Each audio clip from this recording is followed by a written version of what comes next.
Please rise for the Pledge of Allegiance. Pledge of Allegiance.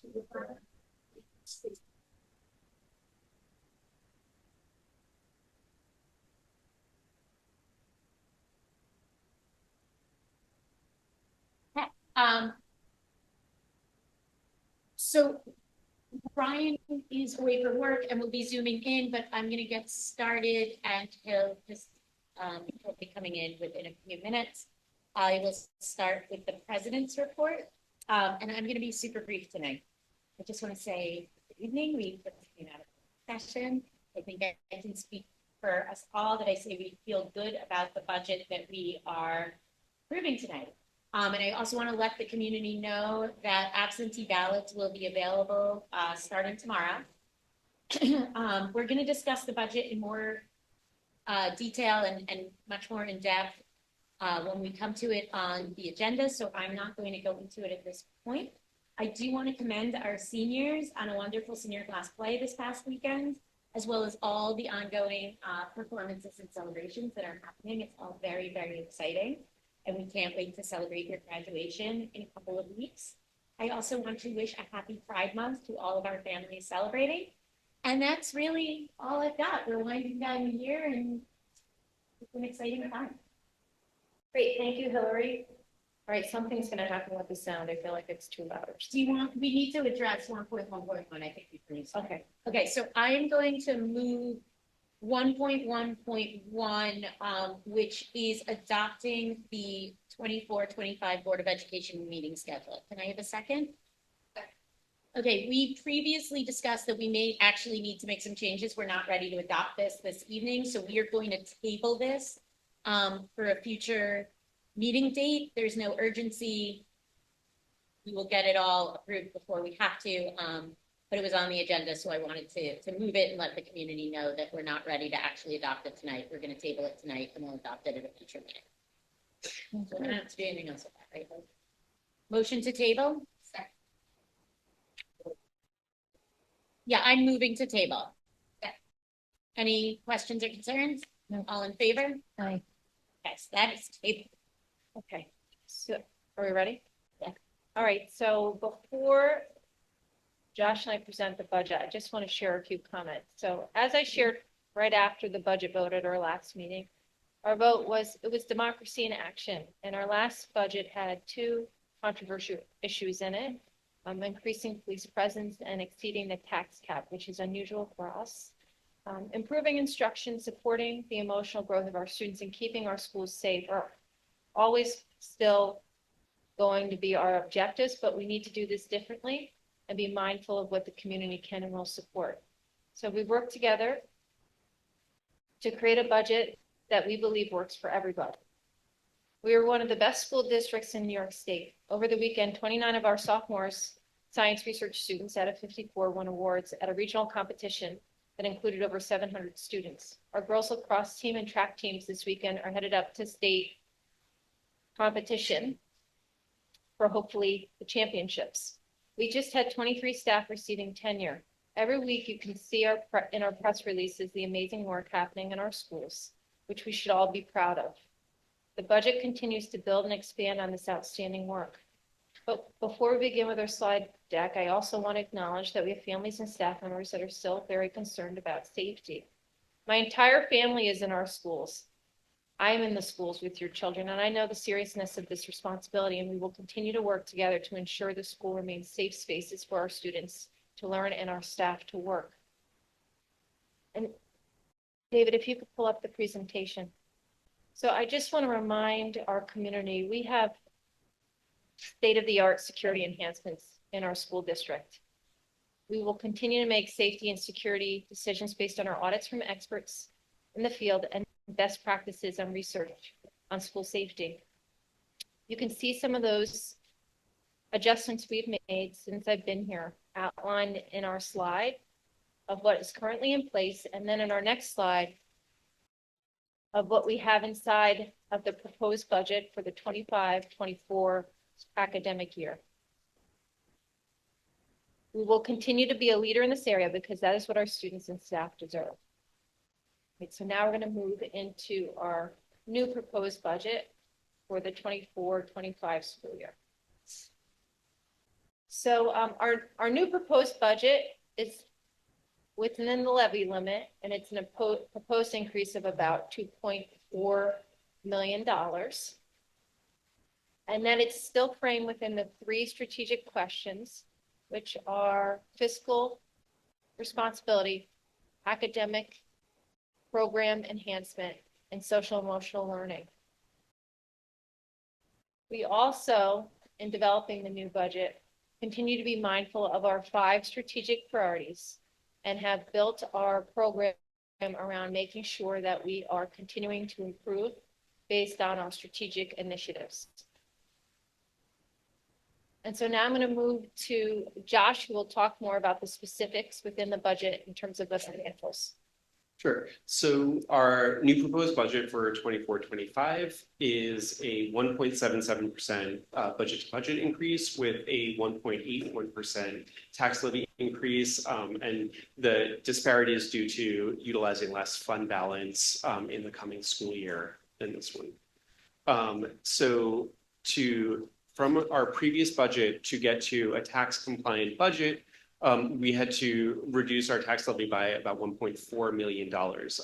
And we got there by decreasing expenditures and increasing revenue on our fund balance allocation. And just highlight, so from our original proposed to the previously proposed, we've already reduced a central office administrative position and an art faculty member that was due to enrollment in courses. And so now to achieve the additional 1.4 million in reductions through our work sessions, we are transferring 2 staff developers to the classroom. So 2 staff developers, staff members have previously requested transfers to the classrooms. So that cost savings of $250,000. And we'll also be reducing our summer professional development, a cost savings of $30,000.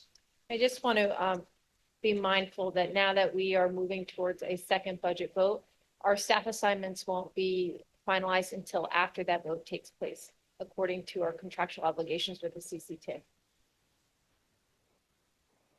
So additionally, we'll be reducing the 3 school resource officers from the budget that was from what was originally proposed.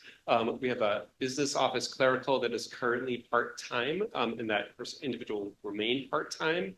And then a variety of operations and maintenance reductions of $60,000. Additionally, we'll be reducing our contractual expenses by $46,000. A middle school clerical position due to a vacancy of $59,000. And we have a significant amount of clerical hiring that's going to commence beginning July 1st. So due to civil service and due to the timeline of hiring, we anticipate a $20,000 cost savings in salaries and benefits from that. Additionally, we will be increasing our use of unrestricted fund balance by about $300,000. And we feel comfortable doing that because since the previously proposed budget till now, we have a sale of old technology equipment, which we anticipate being about $100,000. And our interest earnings to date are about $1.7 million for the year, as opposed to our budget of $950,000. So this still leaves us in a comfortable place that we'll have 4% within our fund balance and the ability to transfer some funds into our restricted reserves. And so you can see here in our expenditures side, we actually, the 3 highlighted slides are the changes from the previously proposed budget. We went from a 0.31% increase to a 0.18% decrease in salaries. Our benefits went down a slightly bit, and O&M went down significantly, and that's generally due to the $600,000 savings of the SROs to our 1.77% budget to budget increase. And here, right, it shows that the places that the revenues are changing are in our appropriated fund balance, and our property tax is going from 2.99 to 1.81, which is right at the tax levy limit. And you can see here sort of our budget to budget, and Basically, if you put a line through where the budget and the tax levy increase, they're pretty close to each other for this year. Over the past 15 years, we're right at the median. Half the dots would be above that line and half the dots would be below that line. And here again is just our property tax cap. Our tax levy limit of 1.81%. And our tax levy is at exactly the 1.81%. So this is a tax compliant budget. And here's the property tax report card as required, which has all of the information of how we arrived at our tax cap of 1.81% with some exclusions and inclusions, and showing that this is a tax compliant budget. And then here you can see the tax analysis. There is a tax calculator on the website so that folks can plug in their assessed values to see the estimated tax increase or decrease. You see in Newcastle, there's a 2.22% increase, and in Mount Pleasant, there's a 3.42% decrease in the taxes that are levied. And again, go to our website, there's information there that has a calculator for you to put information. And then just... So I'd like to talk a little bit about what would happen if the budget wasn't successful and we moved into contingency. So you can see here, we'll be having our revote on the 18th. And if it's approved, then the board would be adopting the budget as presented tonight, provided they approve the new proposed budget. If it's not approved, then the board would be adopting the contingency budget, which would include a reduction of about $3.5 million. But when you move into contingency, you have different rules that you need to follow. So this is what we would have to be looking at reducing in order to balance our budget for the new school year. So we'd have to cut approximately $700,000 from the administration line, about $1.8 million from the program. And you can see what that could look like. It would be a reduction of positions, a reduction of professional development. We'd have to look at our extracurricular program. We'd have to reduce those costs. And we'd have to look at different models if we wanted to continue our lower level programs to fund them. And then we would have to make some mandatory reductions as well in our capital. So we'd be deferring projects that we already have planned. And one of the things that is most significant to understand is that we offset the costs for non-CCSD facilities use, and we would not be able to do that anymore under the regulations. And so we'd have to talk about whether or not we'd be able to continue to allow outside groups to use our programs. And then, of course, we'd have to talk about our major events and trying to save costs there. So just to talk a little bit more about the community use of facilities, this is straight from the regulations. If you adopt a budget that that's contingent, prohibits us from spending any money in certain areas, including community use of school facilities. And those are our main community partners. And we'd have to talk about if we were going to allow our partners to continue to use our spaces, what those costs would now be since we couldn't subsidize those. So I think it's important for everyone to understand that aspect of the contingency budget, which we have no control over moving forward. And so we are recommending tonight to the board that a proposed budget of about $140 million for the board's consideration, which is about a $2.4 million increase over this current year's budget for your consideration. And we feel like we've been able to keep our lower class sizes, which we know are important to our community based on their feedback. We were able to increase our extracurricular program, our athletics. We're working towards our strategic plan. We're improving our technology. We have our infrastructure improvements in place. We're still considering and continuing to move forward on our safety and security enhancements, and we are decreasing our reliance on fund balance, which we know is important to our fiscal health. And so just to remind the community, the voter information is the same. You can certainly check your voter status with Lisa. We have absentee ballots that will be available starting tomorrow. And anyone who's eligible to vote on the 18th is welcome to come to the gym where we'll be holding the vote again at Forest Greeley High School. And so if you have any budget questions, the process is the same. Certainly contact the board, myself, or Josh. And then in terms of our budget calendar, if the board adopts the proposed budget tonight, then on Wednesday, we'll have a Zoom webinar for families that have questions about the budget. And then we have our required hearing on the 11th. And then after that, we'll do our district-wide mailing, and then we'll be set to have the budget vote on the 18th. And then depending on what the results are, the board will be adopting the budget on the 20th, whether it be the proposed budget, if it's approved by 50% of voters, or the contingent budget that I just described a few slides ago. Okay.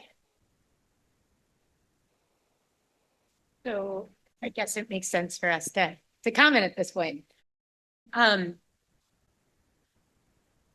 think each of us may want to say something. Is that, Ryan, you can hear us, right?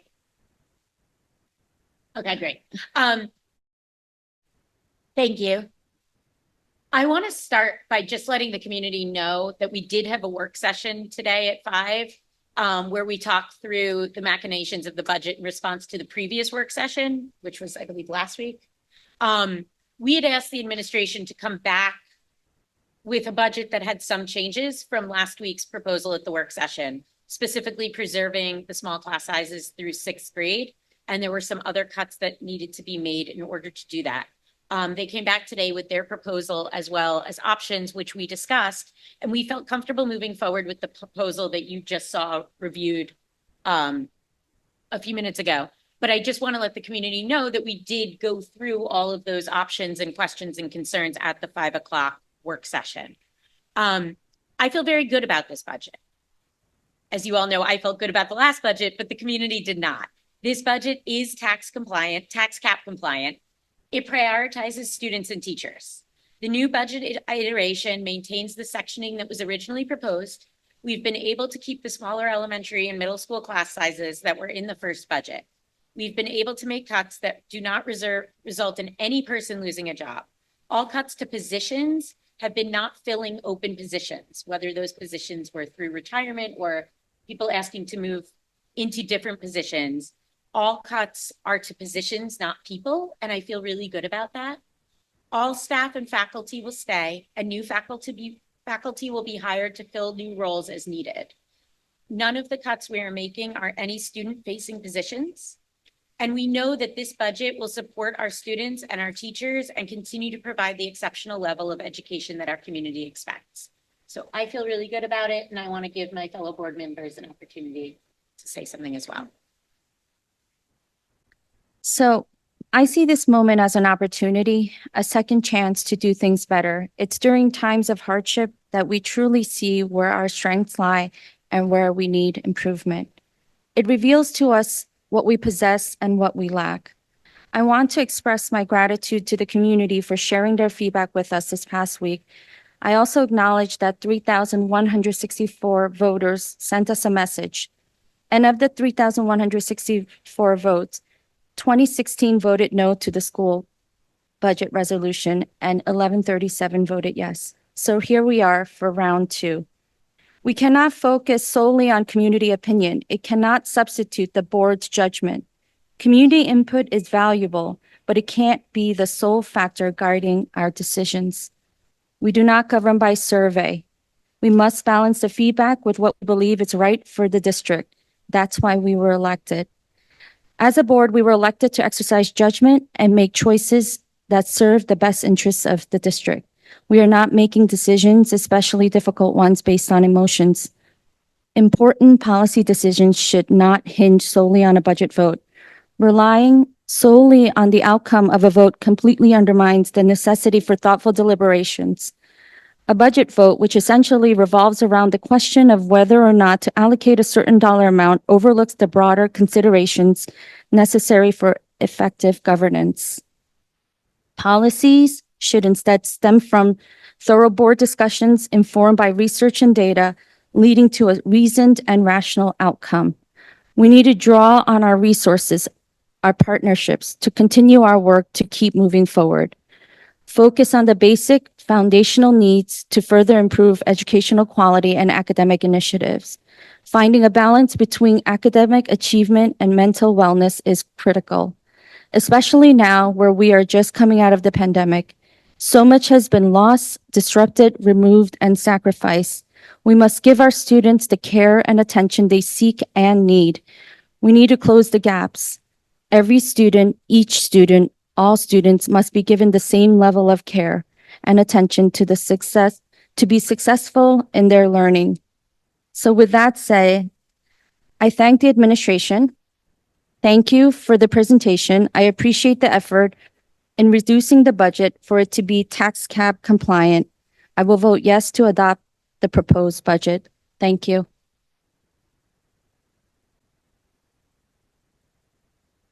Ryan, you want to go in your general spot? Sure. I just want to echo the appreciation to the administration for finding reductions that we can live with, that don't affect basic instructional program, don't affect teachers, don't affect students in a direct way. When I look back to what I said in April, I remember reflecting that the vote for the first budget was going to be a chance for clarity. And we really got that clarity in the outcome. And I think the administration has taken that feedback to heart and what they've showed in this revised budget. So I appreciate that. I think that there's been thoughtful consideration given to the options available. And, you know, we got to play the long game here.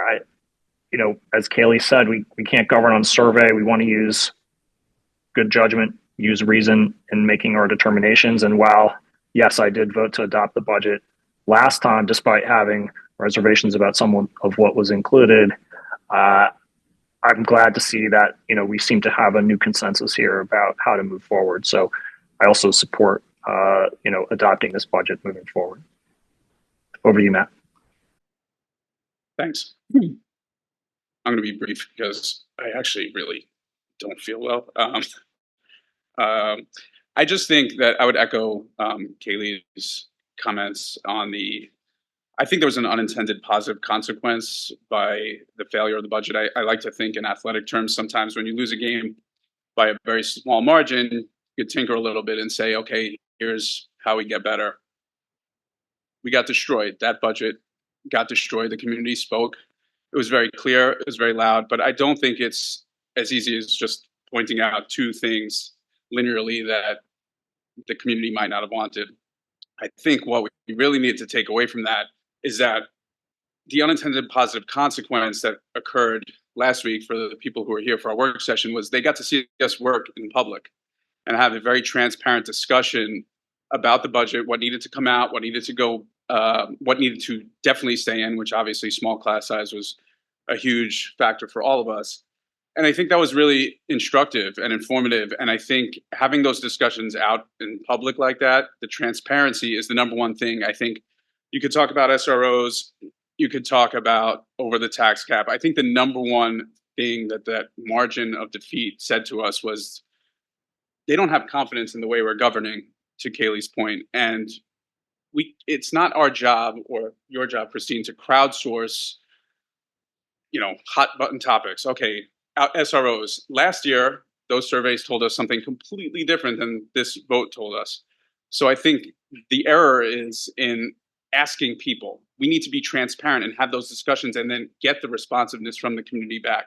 And I think the number one thing that the community spoke, what they want from us is to just be really forward and transparent with them, no matter what it is we are discussing. And I think I'm hopeful that we set a new precedent for ourselves.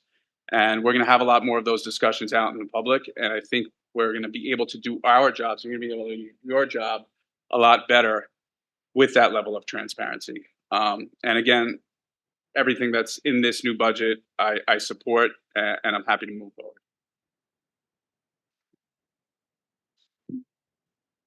I'm sorry you don't feel well. I just want to echo what all of my colleagues said. I feel very strongly in agreement with them. Between the work session last week and the work session today, where we discussed a lot of options for the budget, some of which we decided to use, some of which we didn't. I think that was a really great opportunity for the people who were able to watch. to see us in action and to see all of the conversations that go into the final presentation that you saw today. I feel really good about the recommended reductions. They won't impact students in a negative way. We're keeping within the tax cap. We are prioritizing small class sizes, things that everyone can get behind. I want to thank the administration for working with us and giving us a lot of options to work with and being able to help us hone in on which were the most impactful for the budget, but also the least detrimental to your, day-to-day workings for the school, because we need to cut things, but we want to make sure that we're being smart about what we cut. And I really think that we did a good job on that. And I appreciate you all, both last week and today, bringing us more options to talk through. And I support today's budget. Great. Okay, so that brings us to committee reports. Does anybody, any committee reports? Final plug for Saturday for the sports boosters at Captain Lawrence and Mount Kisco. It's a great opportunity to have a really nice night and also to support our athletic teams. Okay, that brings us to the public comment period. We welcome public comments, and in respect for each other's time, we ask that you limit your comments to 3 minutes. I'm sorry. Board members may also be contacted via email or phone. After the public comment period has been completed, board members may have a discussion amongst themselves regarding comments presented. So if anybody has any public comments, please come to the microphone. Okay, well, that moves us then to approvals and ratifications. So 3.1 is be it resolved that the Board of Education hereby adopts the proposed budget in the amount of, this is the hardest part, $140,747,738.00 and ratifies the property tax report card for the 2024-2025 school year. I will move 3.1. Can I have a second? I will second. Does anybody have any additional thoughts or questions or comments? No. All in favor, please say aye. Aye. Aye. I present, oh, sorry, Ryan. I present 4.1 instructional. Written. I will move that we accept Dr. Ackerman's recommendations under 4.1 as presented. Second. Any questions or concerns? All in favor? Aye. Aye. I recommend, I'm sorry, Ryan. I recommend 4.2 non-instructional as presented.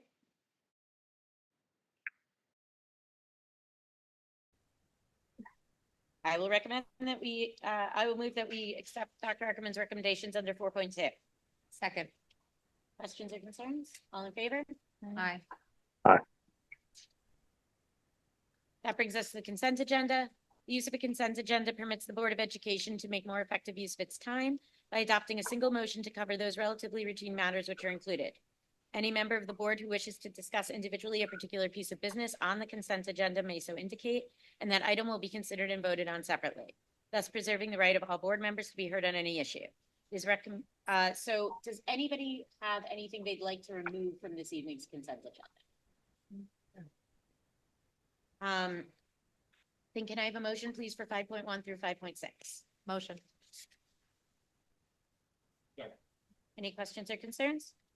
No. All in favor, please say aye. Aye. Aye. Okay, that brings us to 6. 6.1 is an agreement for services with Christopher O'Neill for 9th grade physics. I will move 6.1. I have a second. Second. Do you want to, Christopher is our new physics teacher, and he's going to be working with the faculty that are creating that course over the summer. So we have to have a contract with him because he's not technically an employee until the end of the summer. So this is the hired 9th grade physics teacher. We just need him earlier. Right. Okay. That was my question. Does anybody else have any other questions or concerns? Yeah, I had that question too. Anything else? No. Okay. All in favor? Please say aye. Aye. That brings us, there's nothing under 7 or 8, so it brings us to notice of future meetings. So this Wednesday afternoon at 4:30, we are having our retiree honoring our retirees at that ceremony. The reason this is Wednesday and not with the board meeting is our calendar changed when we had to represent the budget for our meetings. But we had previously scheduled this and our teachers who were retiring and their families had planned around it already. So we didn't want to change it on them and move the date. So we are leaving the retiree ceremony for Wednesday, but there is actually no Board of Ed meeting on Wednesday, just the retiree ceremony. Our next meeting will be Tuesday, June 11th at 7 p.m. In the auditorium, and that will be our budget hearing. As Dr. Ackerman went through before, then Tuesday, June 18th will be 7 a.m. to 9 p.m., the same as the last time. Budget vote in the Horace Greeley Gymnasium. It's exactly the same, just different date. Please come back, vote again. And then Thursday, June 20th, we will be back here to hopefully adopt the approved budget. Can I have a motion, please, to adjourn at 6:33 p.m.? I move. Second. All in favor? Aye. We are adjourned.